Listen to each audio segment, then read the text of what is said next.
সবাইকে good evening. অনেকদিন পর একটা ব্লগ নিয়ে চলে এলাম। চারদিকে আজকে কিন্তু বৃষ্টি পড়ছে। বৃষ্টি পড়াতে আজ ওয়েদারটা কিন্তু খুব সুন্দর। সকালবেলা ঘুম থেকে উঠে চায়ের কাপ নিয়ে বসে গেছিলাম জানলাতে।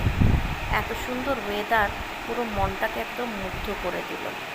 তারপরে এই বৃষ্টির জন্য খেয়ে নিলাম, দেখো, গরম গরম খিচুড়ি, আলু ভাজা, আর তার সাথে খেয়ে নিলাম পাঁপড় ভাজা। আর বর আবার বিকেলবেলায় নিয়ে চলে এলো সবুজ চুড়ি।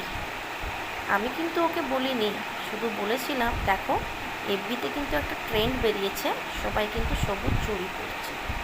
আমার না ঠিক নেকামিটা পোষায় না, যেটা মন হয়, যেটা ভালো লাগে সেটা বরকে বলে ফেলে। দেন ও নিয়ে এলো।